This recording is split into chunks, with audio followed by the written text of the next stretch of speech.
7 politicians. I give this example often. 2013, Amit Shah is sent to look after UP. Correct. In July, BJP has 10 Lok Sabha seats. Yeah. In 11 months, the BJP has 71 Lok Sabha seats. Yeah. And I know Congress leaders in, the early part of the century, 2002, you met them, they would say what to do about UP. How do we revive in UP? And that is still what they're saying, how to revive in UP. Yeah. So this, and to build a machinery that's the largest in the world, an election machinery, as I say, you can fault them on many, many things, and one criticizes them. But you've got to give it to them the hard work, the single-minded pursuit that they have shown about power, about elections, about using technology, the latest things available, in communication skills, the new media. Yeah. So that there you have to give it to them. All right, Neerja Chaudhary, as always, fascinating speaking with you. Thank you very much, and good luck on this new book. Thank you.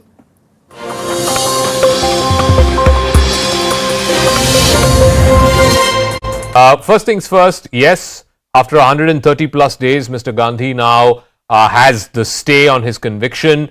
This paves the way for his return as a member of parliament. But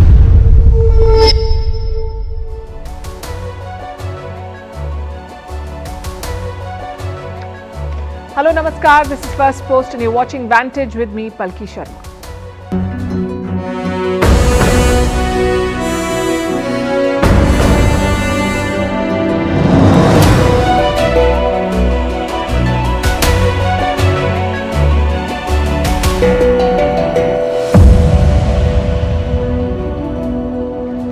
Our lead story tonight is about India's economy.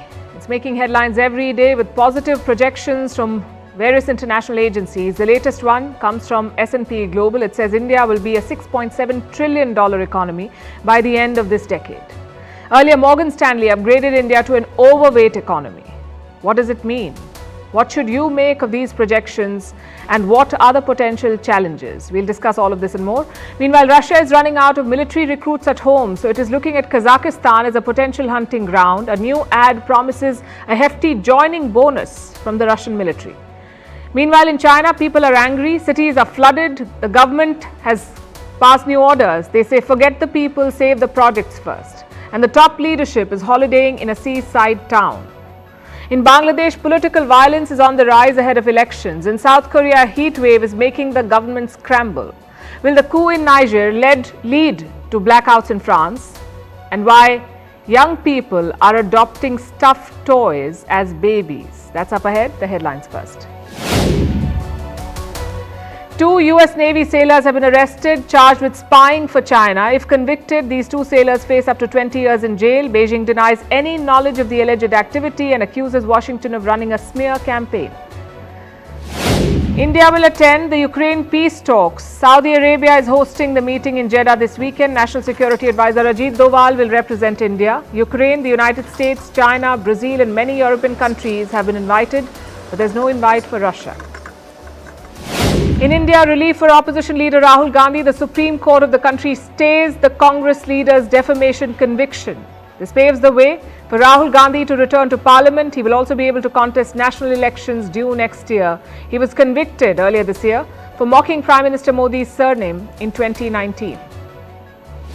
Ethiopia declares a state of emergency. This comes amid clashes in the Amhara region between the military and local militants. Fighting broke out earlier this week. Amhara is Ethiopia's second most populous region. Andrew Tate has been released from house arrest in Romania. The controversial influencer was in detention for more than 7 months. He faces charges of rape and human trafficking. He has to remain in the country and cannot reach out to witnesses and victims. And some good news for Justin Trudeau. Taylor Swift has added Canada tour dates. After the Prime Minister's appeal, Swift will perform 6 shows in Toronto next year as part of her Eras tour. Last month, Trudeau had urged the pop star to not skip Canada.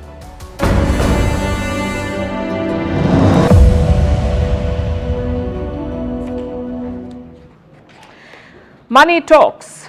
The louder it talks, the more people listen. This is true for individuals, companies and countries. Bigger economy equals more influence, which is why we are obsessed with GDP. That's gross domestic product. It's a sum total of everything we produce in a country. The US tops this list. Their GDP is around $26 trillion. China is second with 18 trillion. And India is at number 5 at $3.7 trillion.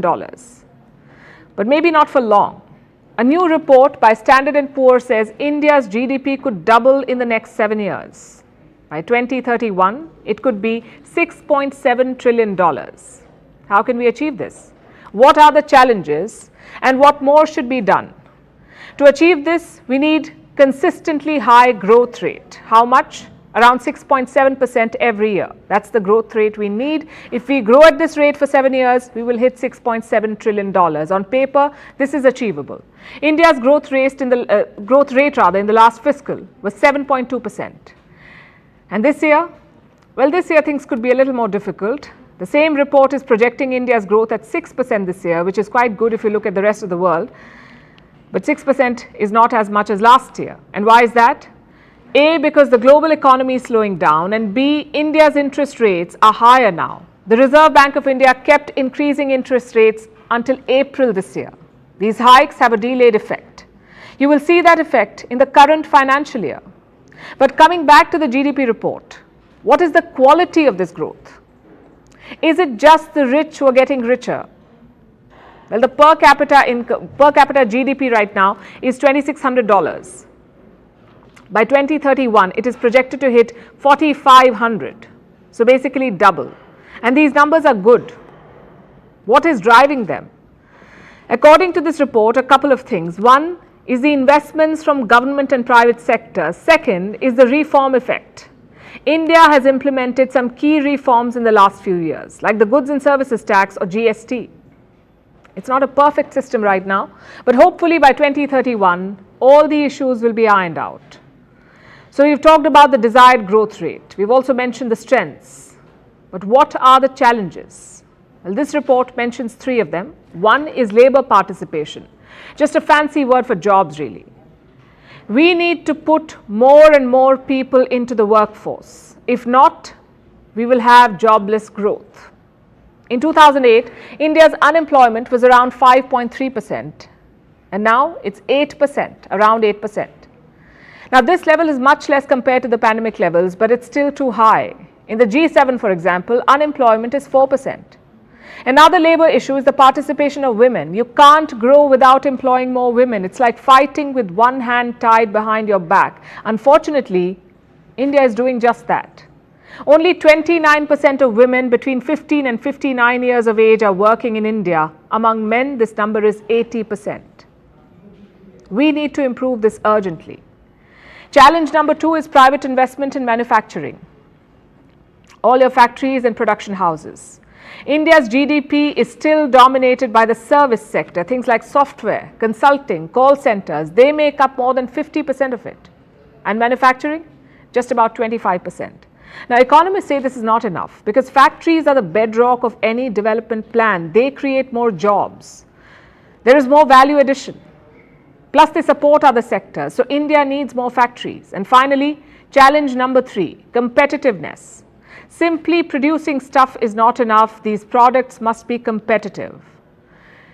There is a reason why German cars are considered the gold standard, or Swiss watches. There is also a reason why people laugh at made in China. So, you need both quality and quantity. How do you get that? By investing in human resources, by attracting more foreign investment and knowledge.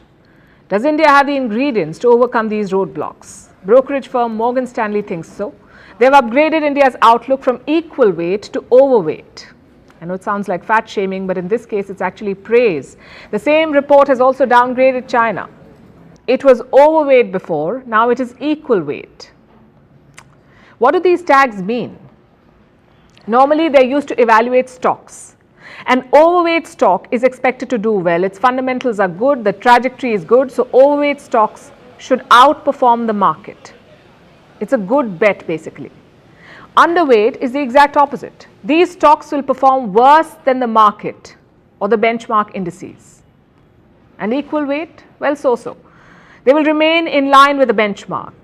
So here's what Morgan Stanley is saying. India will outperform the global economy. China will stay on par with it. They build India as the #1 pick among emerging markets, which is great news, right? It is. But let's not celebrate too early. These are all projections. They're done based on numbers and assumptions. The real world does not work like that. You could have a pandemic in between. There could be a war. There could be political instability. All of these factors contribute to economic growth, and that is India's biggest challenge, consistency. We've seen periods of high growth before, but sustaining that is key. It's good that the world sees India as a bright spot. It means more investments. But how we use those investments is equally important. Because in a country of 1.4 billion people, growth is inevitable. What we need is quality growth. More women in the labor force, more skilled jobs for the youth, a narrowing wealth gap and cheaper healthcare. That's what we need. India has the perfect opportunity to build all of this. It's all about seizing the moment.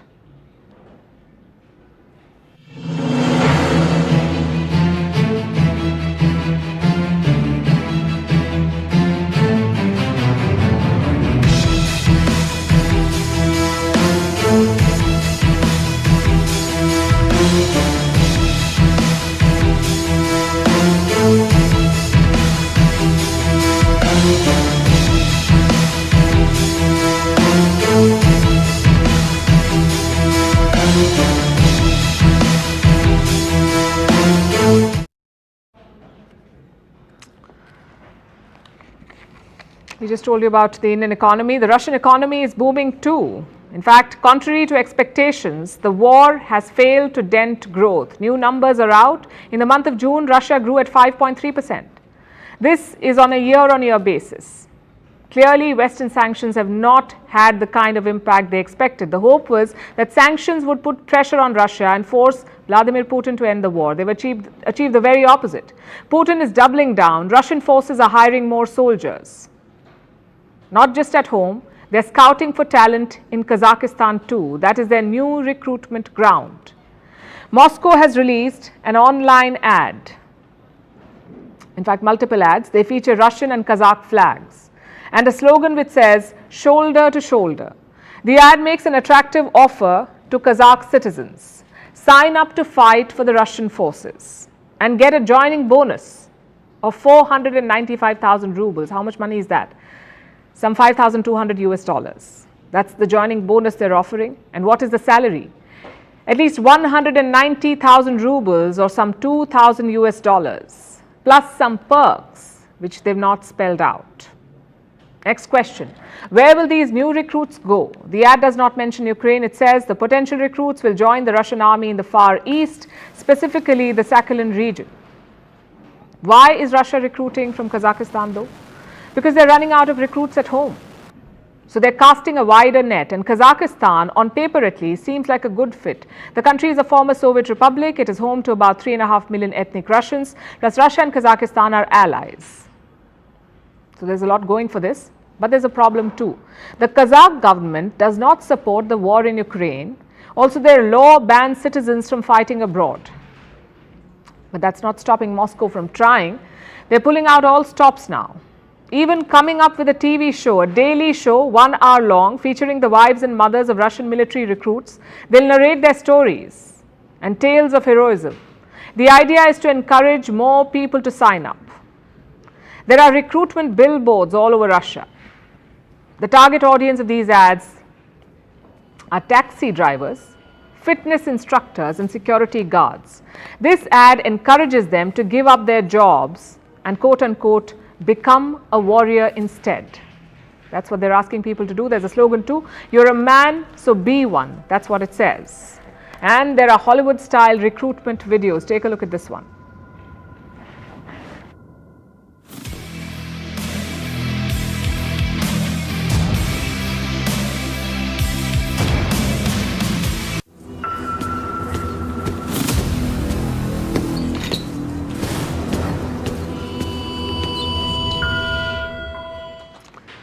So ads like these have been doing the rounds. What have they achieved so far? By the month of June, 117,000 new recruits had signed up. This is after Putin mobilized 300,000 reservists, which happened last fall. It led to a mass exodus from Russia. Several thousand eligible recruits left the country. Although it does not seem to have hit Russia's war plans, their forces are still fighting. They're fighting with the same level of intensity. And now they're looking for more recruits. What does this tell you? That Russia plans to continue the fighting. Same is the case with Ukraine. Their forces are also recruiting in large numbers, but Zelensky is unhappy, not because he can't get the soldiers he wants to get. Zelensky is unhappy with the recruitment centers. They conducted an audit into these centers and they found rampant corruption. The full report is not out yet, but some stories have emerged. There was one case from Odessa. The head of the recruitment center is in detention now. He is accused of corruption and embezzlement. A trial is believed to be underway. Apparently, this official took a lot of money. How much? A little over $5 million. This was government money, but the official used it to enrich himself. Reports say he got a house in Spain and a Mercedes-Benz car, all in the name of his mother, apparently. And this is just one case. It's not clear how deep the rot is. Like I said, the full report is still awaited. President Zelensky has pledged to fix these recruitment centers now. He said that there are, quote-unquote, numerous abuses which he finds, and I'm quoting again, he finds them revolting, he says. But this is not the first time he's making these promises or such comments. Corruption has been a perennial problem in Ukraine. Zelensky has fired dozens of officials during the course of this war. Some were even part of his inner circle. He fired them. But this has failed to fix the problem. So this is what we have. A conflict that is stretching far longer than expected. And both Russia and Ukraine grappling with their limitations. And speaking of limitations, it's not a word in the Chinese president's dictionary. Xi Jinping is called the chairman of everything because he controls everything in China, from the government to the Communist Party and the military. Xi Jinping has the power, all the power, without accountability. And now it's hurting the people of China. In fact, people in China have seen a lot of devastation in recent days. Large parts of the country were flooded. This was triggered by heavy rains, the heaviest rainfall, in fact, that China has seen in 140 years. More than a dozen people are dead. Several more are missing. Tens of thousands have been evacuated. Usually, that's what you expect when floodwaters enter people's homes. But a different story is playing out in northern China, in the Hebei province. Here, the Communist Party has issued different orders. They said, instead of saving the people, first save the projects. The president's projects, save them first. Officials were mobilized to secure these projects. And who issued these orders? Well, they came from the very top. Ni Yufeng is the Communist Party boss for this province of Hebei. He released a statement. Some cities of Hebei share a border with Beijing. Ni's statement was a message for them. It said, and I quote, border cities must resolutely play a good role of moat for the capital. Basically, Ni is saying, drown if you have to, but save Beijing. His strategy is inspired from the medieval era when castles needed protection. They would make a ditch around them and fill it up with water. This is what you call a moat. It acted as the first line of defense for the castle in the event of an attack. Now, China is replicating the same concept to keep Beijing safe. That's how bad the flood situation is. And Ni's statement is only making it worse for the people. After suggesting the moat defense, he gives more instructions. He wants a specific city to be kept out of this moat defense. This is the Shaoshen area. It's about 100 kilometers away from Beijing. It was an important project for Xi Jinping. China started building the city in the year 2017 and the president gave it a lot of importance. In the past, he said that this project is of quote-unquote millennial significance. So it's very close to the president's heart. And Ni's job is to protect it. He said, and I'm quoting again, this is the top priority of flood control in our province. So the instructions are quite clear. Save Shaoshen at any cost. The rest is expendable. This message went out far and wide. It reached the masses too. And they're furious. They expressed their anger on Weibo. Weibo is China's Twitter-like platform. I have some comments with me. This is what the people have been saying. And I'm quoting. This official only wants a promotion. He doesn't care whether people live or die. Another one says, you want to protect Beijing, Tianjin, Shenzhen and Daxing Airport. Then we Hebei people don't need you. Get out of Hebei. This is what people are saying. Many more have called for this man's resignation. But it seems his moat plan is being implemented. The province of Hebei is flooded. More than 1 million people have been relocated. At least 9 people are dead. But that's an undercount. Several people are reported missing. They were probably swept away by the flood water, so the death toll will rise whether or not China declares it. They have a reputation of managing data. But there's no denying that the crisis is grave. Experts say the flood waters may take months to recede. Where is the Chinese leadership? On vacation. Not making this up. The Chinese government is on a break. They've started their annual vacation. The top leaders are in the seaside town of Beidehi. They go there every year. It's an annual ritual and an old tradition. And for some reason, they keep this holiday a secret. There are no photographs, no dates are announced. So how does the world come to know? Every year, observers look for signs. They look for patterns of behavior. That's how they figure out if the leaders are on vacation. And this time, a meeting by Xi Jinping's chief of staff gave it away. He met with 57 tech experts in the very same town, Beidehi, and so it can be assumed that the rest of the Chinese leadership is also present there. What do they do in this town every year? It is believed that they meet in a relaxed setting, they share concerns with the current leadership. In the past, such meetings used to be a frank exchange of opinion. Even dissent was allowed. But that may not be the case anymore. Xi Jinping does not like hearing complaints. Reports say the scope for party elders to speak their minds has shrunk in China, and that becomes obvious when you consider some recent events. A few weeks back, Xi Jinping fired his foreign minister. We told you about that. Qin Gang disappeared more than a month ago. No one has seen him since. I firmly believe. Some reports say he was punished for having an affair. Others say he's been purged. There is no official version of what happened. Also missing are some top generals of the Chinese army, 2 former heads of China's rocket force. Xi Jinping replaced them without notice, and the generals are nowhere to be seen. Will the president address these departures in Beidehi? Honestly, we don't know. Even if he does, it may not come out. So this is China's story. Hebei is submerged, and Chinese leaders have disappeared. But then again, this is not a first. Xi Jinping did the very same thing in 2020. When a virus was killing people in China, their president disappeared. Now floods are causing havoc, and he's abandoned his people again. Vantage continues after a short break. Anything yet officially from the Speaker's office or from the Lok Sabha Secretariat? Are you hopeful that Mr. Gandhi will be reinstated as MP? All right, we'll go back to Supriya in just a moment. But Sanju Verma is joining us. Sanju Verma, this is a big reprieve for Rahul Gandhi and a big blow for the BJP after having said that Mr. Gandhi does not deserve to be an MP after what he said about all Modis being thieves in his comment in Kolar in 2019. How do you respond? Zaka, first and foremost, let's be very clear that the Supreme Court has only imposed a stay pending final adjudication, point number 1.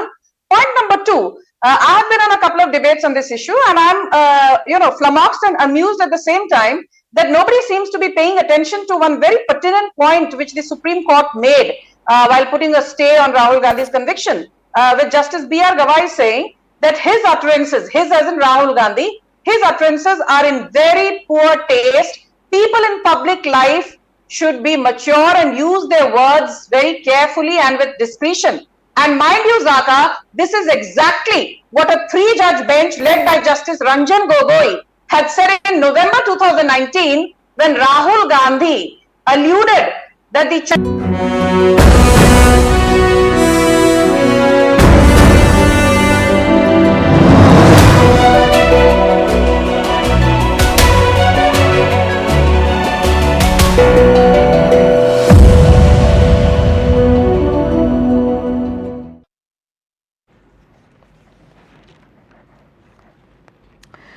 There's bad news for Apple.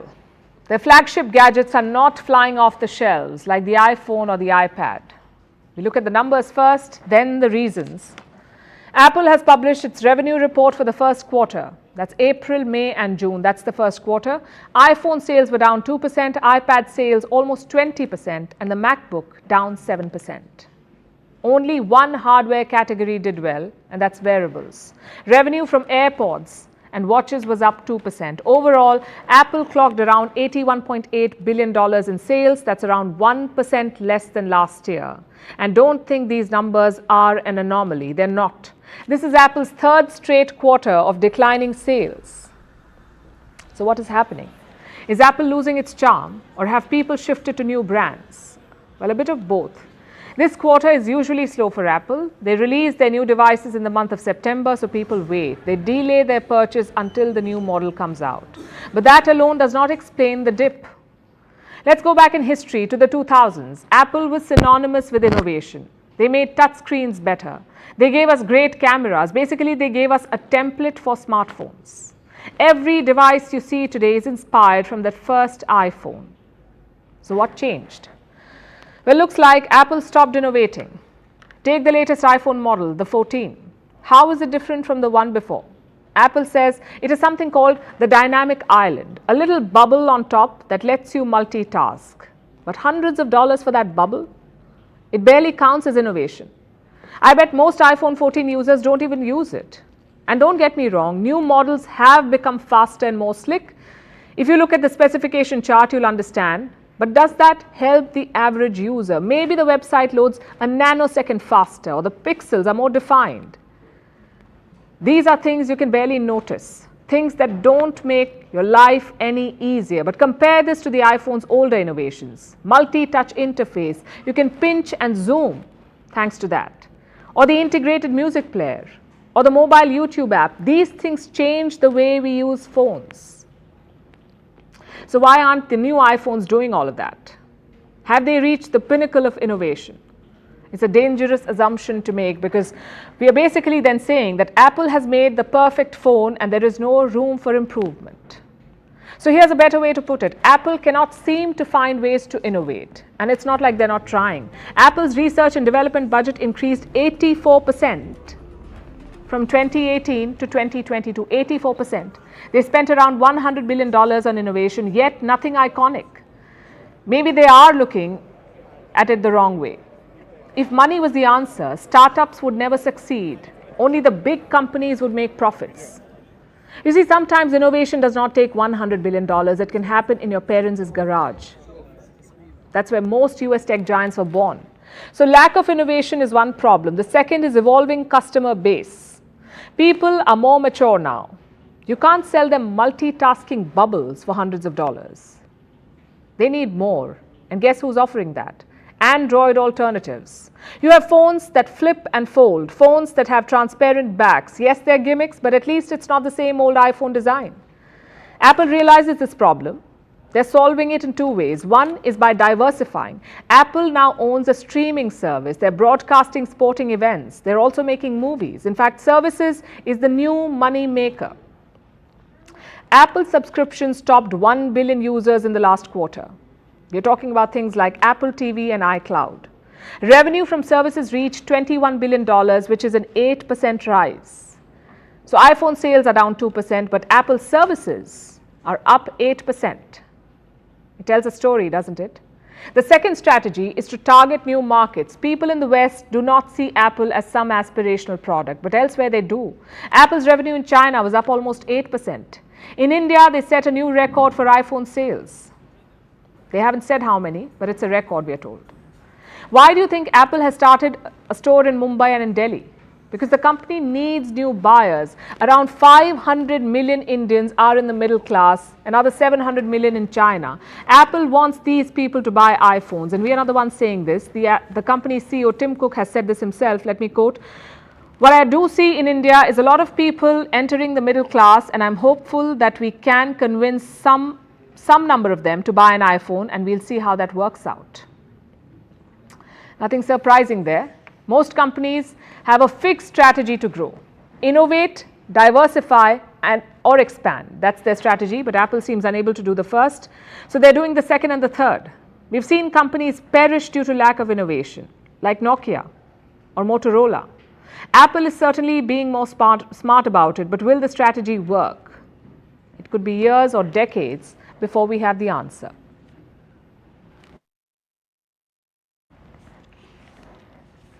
And speaking of innovation, there is talk of a major invention in the world of semiconductors. Let me underline the word major. Some are calling it the holy grail of chips, a superconductor. So what exactly is the buzz all about? Time for a quick science lesson. In the past, we've told you what a semiconductor is. It's a material through which you can pass electricity. You can regulate the flow, meaning electricity will pass in some conditions, but it won't otherwise. Now, this property makes them crucial to make electronics. Cars, mobiles, headphones, weapons, all of them have semiconductors inside, what we call chips. But this flow of electricity is not absolute. There is some resistance. And that's where superconductors are different. They allow electricity to pass with zero resistance. Let's try an example. Imagine you're driving on a straight highway. Your car is the electricity, the highway is the conductor. Now imagine there are traffic signals in between. Naturally, you would have to stop. So you would be slower and you would lose fuel and time. That's what a semiconductor is like. With superconductors, there are no traffic signals. It's pedal to the metal. You save time and fuel. Scientists in South Korea claim to have created such a substance, a superconductor. They're calling it LK99. You make it by introducing copper atoms to a mineral called lead apatite. 2 studies have been published so far. The initial one has 3 authors, the second one has 6. Other labs in the US and China are already testing it out. They're seeing if the claim checks out. We'll get to that in a bit. But first, what are the real world applications of a superconductor? How can we use them? Again, let's use 2 examples. We've all seen how power grids work. They transfer electricity using semiconductors, which means resistance. And this resistance results in some power being wasted, distribution loss. No such problem with superconductors. You won't lose power while transferring it. Imagine how much electricity we would save. Another example is gadgets. Computing time is proportional to the speed of electricity. The faster you can conduct, the faster the results. Again, superconductors can help. They could make your computers and phones much faster. So why haven't we made them before? Well, superconductors do exist. We use them in MRI machines and medical imaging. But all of them have one problem. They need extremely low or extremely high temperatures to work. One example is cuprate. It's a superconductor, but it can only work at minus 135 degrees Celsius. Your colleague at office cannot handle 38 degrees. Good luck with minus 135. My point is, it's not possible. You need superconductors that work at room temperature, which is why LK99 is so important. The Korean scientists say it does work at room temperature. Do others agree? 3 labs in China have managed to create LK99 and they're reporting different results, all 3 of them. One of them showed LK99 levitating over a magnet. Only superconductors do that, they levitate. Other materials spin like a compass. I guess that's a plus point. The second lab did not observe zero resistance. The third lab did, but at minus 163 degrees Celsius. So that's a no-go. The fact is we need to study this material more. Even if it is a superconductor, that's just half the job done. You need to figure out a lot more, like how much electricity can it conduct? How do you mass produce it? How do you embed these things in devices? So we have a long way to go. It's a long shot still. But there is good news and bad news here. The bad news is that such superconductor claims are not new. Most of them end up disappointing. It's so common that there's a word for it. They call it USO, unidentified superconductor object. The good news is there is nothing unnatural about it. The laws of physics support the idea of a superconductor. They can be made. It's all about stumbling on the right material. Even if LK99 is not that holy grail, it is still valuable. Each failed invention gives a lot of information that could help us build a working superconductor.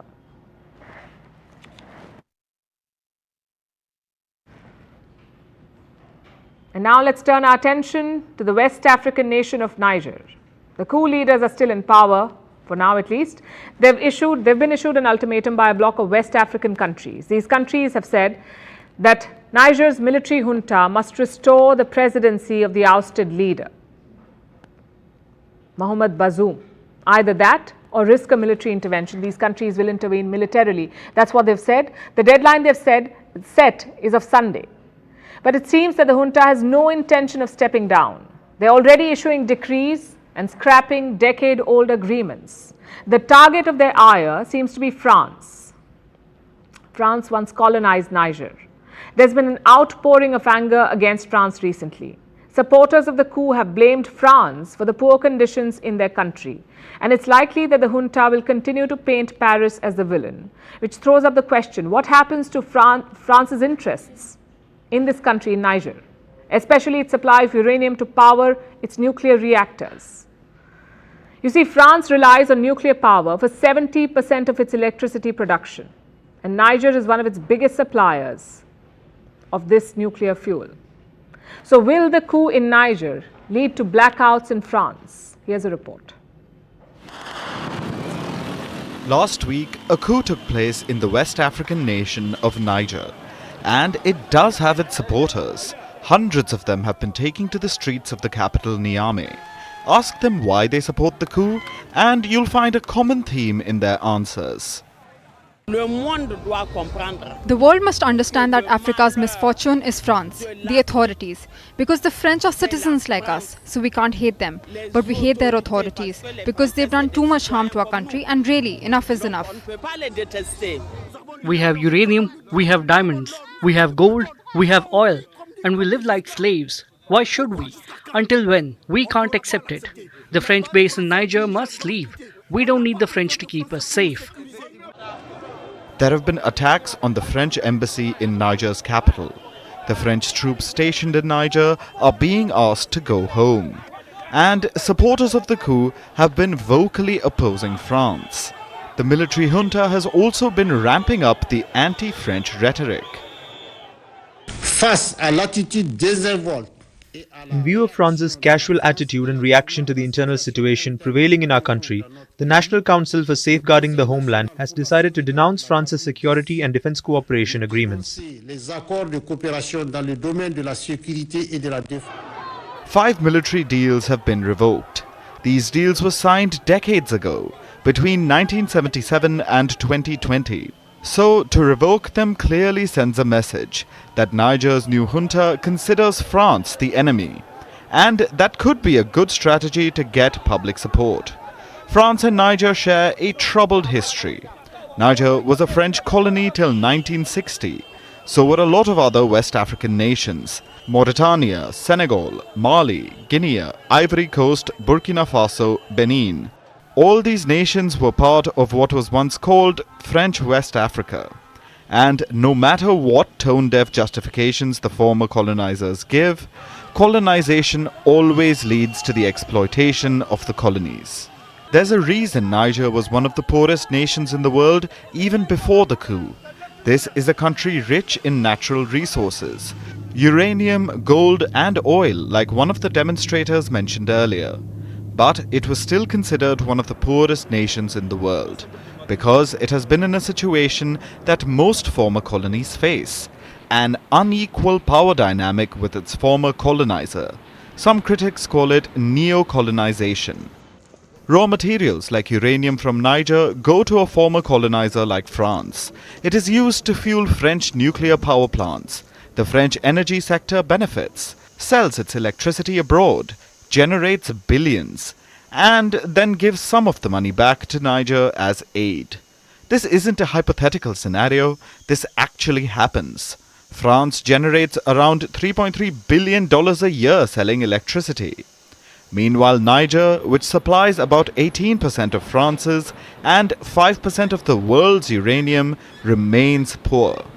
You can imagine that it would frustrate the people there. Niger's uranium is just one example. There are other resources and raw materials in all the former colonies that continue to get exploited. And it could explain the anti-French sentiment in the other coup-hit nations in the region, like Mali and Burkina Faso. It's an existing wound, a festering injustice, and military juntas can easily tap into this negative sentiment to become popular among the people. But then what? If Niger stops sending uranium to France and Europe, the colonizers will still survive. Economic and trade relations between Niger and France are extremely tenuous. Of course, people always think of uranium when they talk about Niger, but over the last 10 years, it appears that Niger is France's fifth largest supplier of uranium. So it is no longer the strategic partner for uranium that it may have been in the 60s, 70s and the 80s. EU utilities have sufficient inventories of natural uranium to mitigate any short-term supply risks, and for the medium and long term there are enough deposits on the world market to cover the EU needs. That is something that we have ascertained. Finding new partners takes time that the fragile West African economies may not have. And the military junta isn't likely to have the best economic minds available. So Niger needs to think carefully. Is it worth risking a complete collapse just to vent against its former colonizer? And France needs to do better as well. Whatever outreach Macron has undertaken through the years has clearly failed to sway Niger. France needs to acknowledge its failures in West Africa, and it needs to become an equal partner to its former colonies.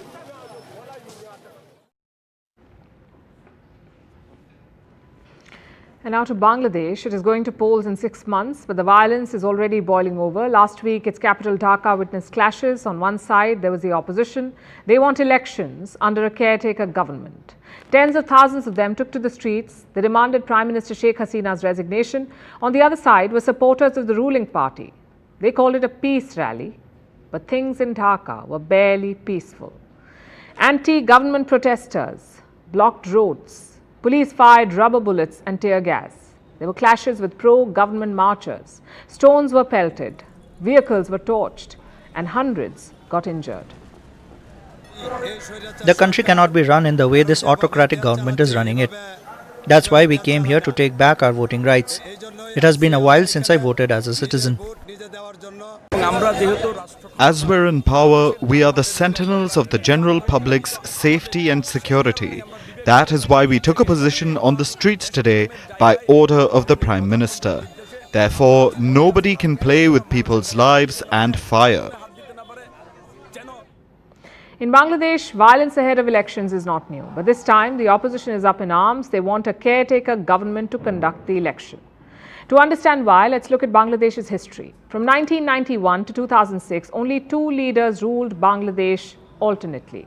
It was either Sheikh Hasina of the Awami League or Khaleda Zia of the Bangladesh National Party, BNP.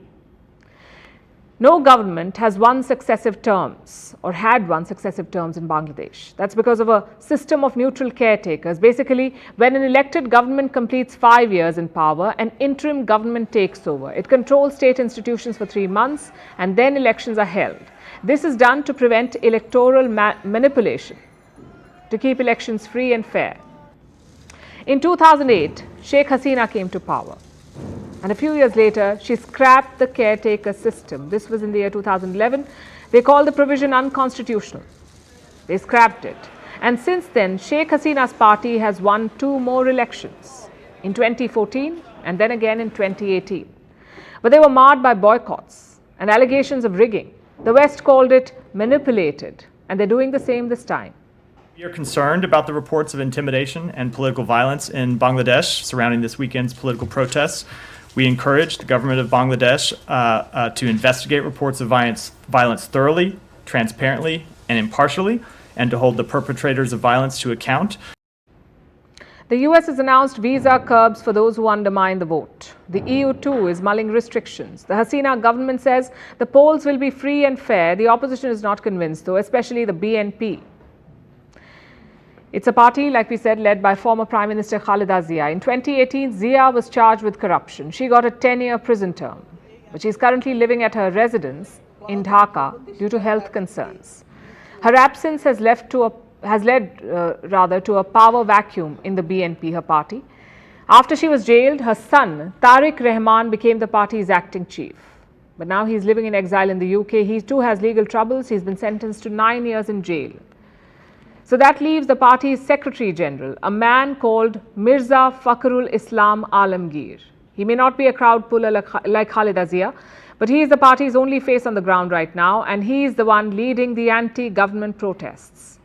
They say they will boycott the election if it is held under Sheikh Hasina. The fact is, even if they do contest, their chances do not look very good, which brings us to the question, will the election in Bangladesh be free and fair? The government says yes, the West says no. What about India? Well, unlike the West, India is not commenting. Bangladesh is India's friend and neighbor. Also, New Delhi does not believe in weighing in on the internal matters of others. We'll have to wait and see how this plays out.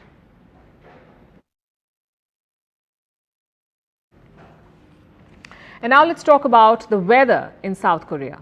The country is going through a heat wave. Temperatures have hit 38 degrees Celsius in some parts, which is not very much if you're watching us from India.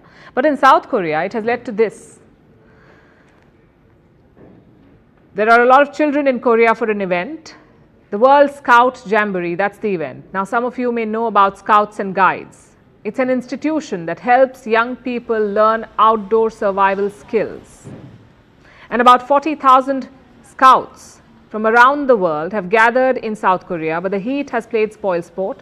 Hundreds of these Scouts and Guides in their teens have suffered from heat-related ailments. And the government of South Korea is ramping up efforts to address the issue. They're pulling out all the stops, both to save face and to save the event. Here's a report. South Korea is hosting an event right now, the World Scout Jamboree. It's a gathering of scouts and guides from around the world, the first one since the pandemic. And South Korea is hosting the event with great fanfare.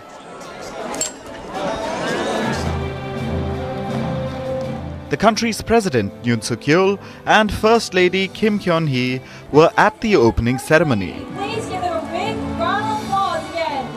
Yoon even gave a speech during the event. The event was quite high profile. Celebrity adventurer Bear Grylls was also present. What a sight! And they all kicked off the 12-day camp. South Korea's Minister of Gender Equality and Family is a co-head of the organizing committee. You can tell that Seoul wanted the event to be a grand success. But it seems they didn't expect one thing to dampen spirits: the heat.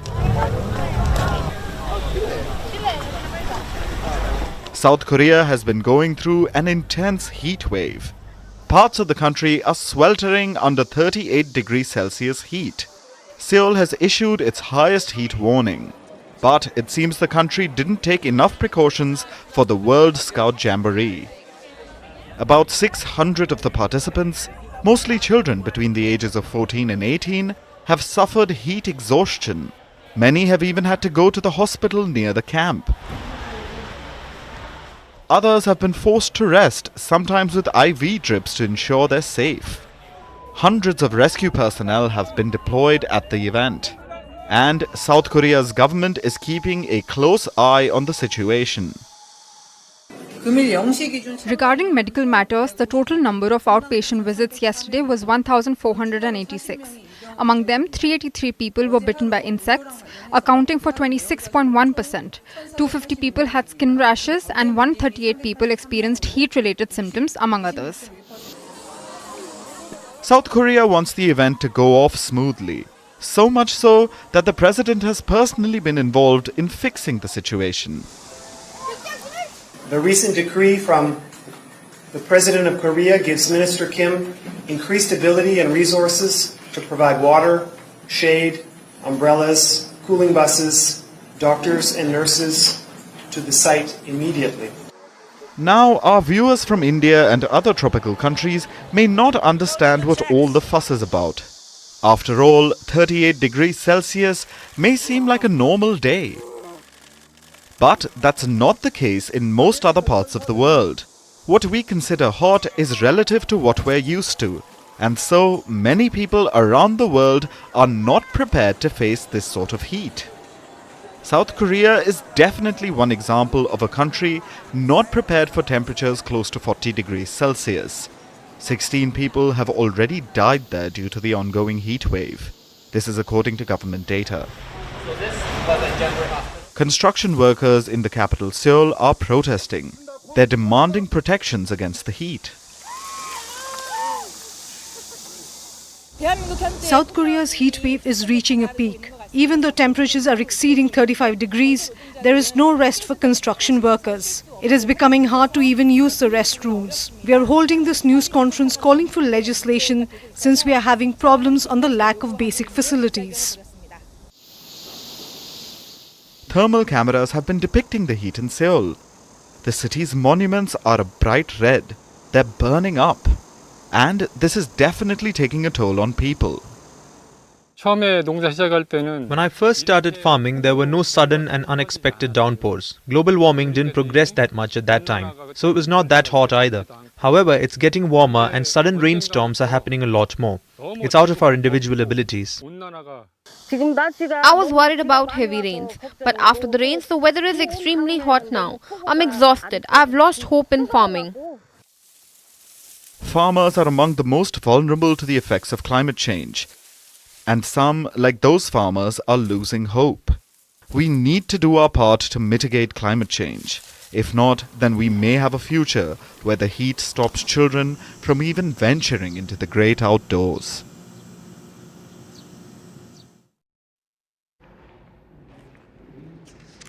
Gen Z has a new haiku. It's bizarre as usual, but also represents the new normal. Pets are the new kids. Plants are the new pets. And kids are the new exotic animals. If you have no words, brace yourself for what I'm about to tell you next. Chinese youngsters have taken this saying to the next level. Stuffed toys of exotic animals are their new kids. Apparently, parenting anything that lives and breathes is too much work. Well, it is, but this is beyond bizarre. Gen Z is adopting orangutan toys.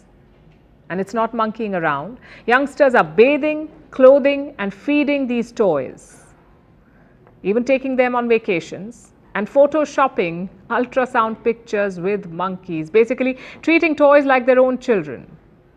I have no words. Here's a report. Cute, right? At a glance, this is just any other orangutan stuffed toy made by the Swedish furniture giant IKEA. But don't be mistaken. This could soon become someone's child, thanks to an outlandish trend in China, where Gen Z has a monkey on its back, quite literally.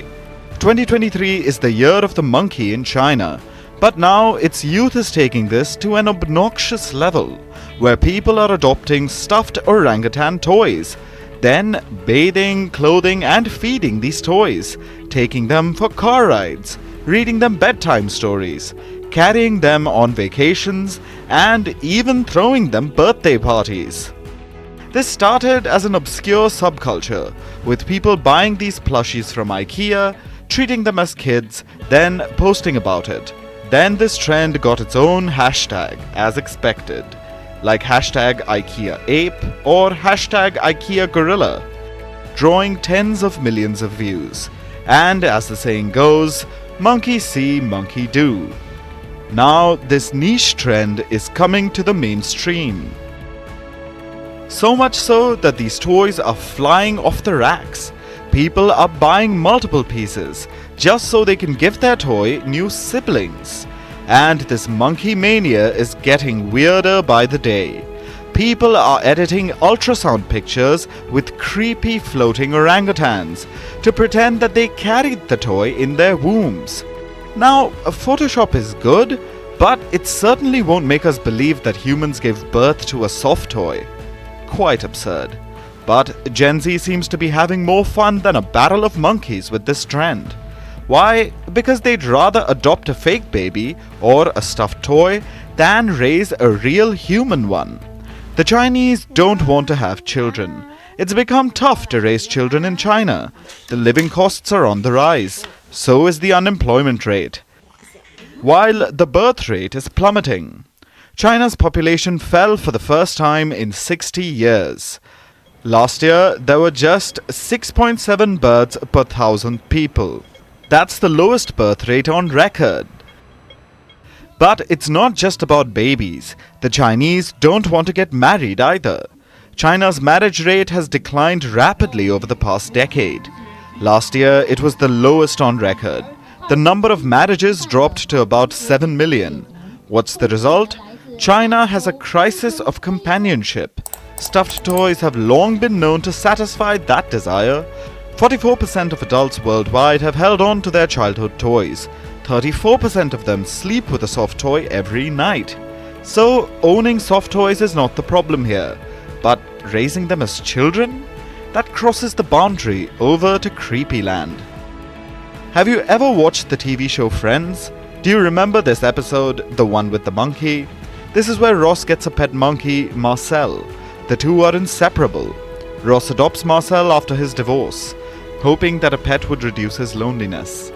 It seems like Chinese youngsters have taken a page out of Ross's book, and taken it a little too far. On the brighter side, if this trend lasts, Gen Z might just create an army of obedient children who never talk back. But for the sake of humanity, let's hope that it's all just monkey business. And now it's time for Vantage Shots, images that tell the story. We have more from China, where a car drives off a collapsed bridge on a highway and falls into a crater. No casualties were reported, thankfully. A red statue of Vladimir Putin pops up in a Roman playground.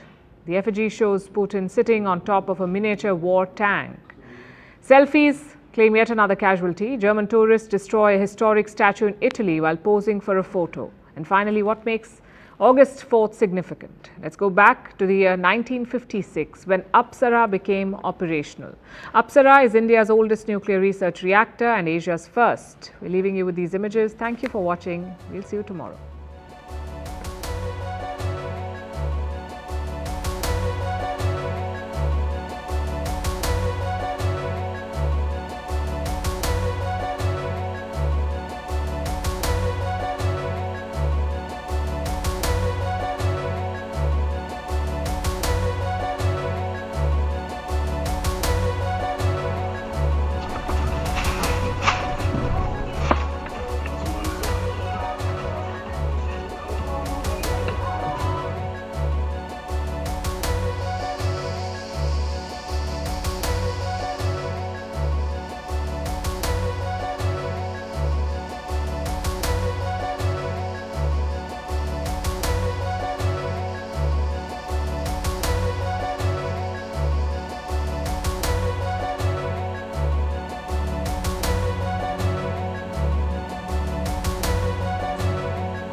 Jibe was actually with reference to the Supreme Court giving a clean chit to the Modi government in terms of the Rafale deal. So look at the audacity of this disqualified MP, because as we speak, he still stands disqualified with no ifs or buts whatsoever. Look at the audacious nature and the brazen nature of this disqualified MP. He's a repeat offender. And I tell you why he's a repeat offender, because there are today at least 12 cases pending in various courts in the country, right from Mumbai and Thane to Bhiwandi to Ahmedabad to Guwahati to Ranchi, and they all pertain to defamation, because somewhere Rahul Gandhi says, RSS killed Mahatma Gandhi.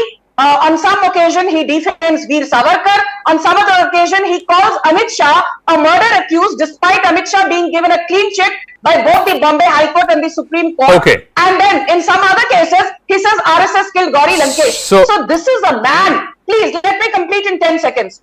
Rahul Gandhi is a man who completely fits into the textbook and dictionary definition of who a sociopath is, because a sociopath lies repeatedly, lies without remorse or regret, and lies without any plausible reason. I want to ask Rahul Gandhi, you have been actually admonished by the Supreme Court for not behaving with a sense of discretion. Why this halapnu and why this celebration? Let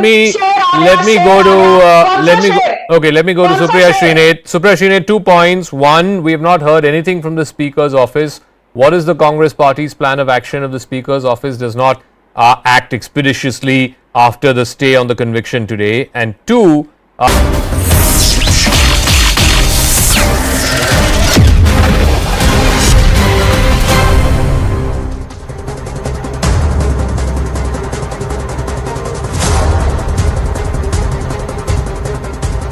Namaste and Jai Hind, ladies and gentlemen. Welcome to this edition of The Right Stand. I'm Anand Narsaman. We begin with big news coming through. It's a CNN News 18 exclusive.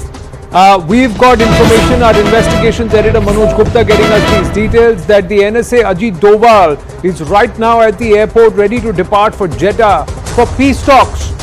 And according to top government sources, the National Security Advisor has embarked on a journey to Jeddah for crucial Ukraine peace negotiations. This is what government sources are actually confirming. India is playing an important role in trying to broker peace between the two nations and to try and resolve this Russia-Ukraine conflict. He's set to participate in these peace discussions that are being facilitated by Saudi Arabia. India's approach remains unbiased and even-handed. That's what we're given to understand. India holds strategic interests in Russia across sectors encompassing oil, defense and more. Russia has been an age-old ally. On the other hand, there are equations with Ukraine too. And we have always spoken about peace. That's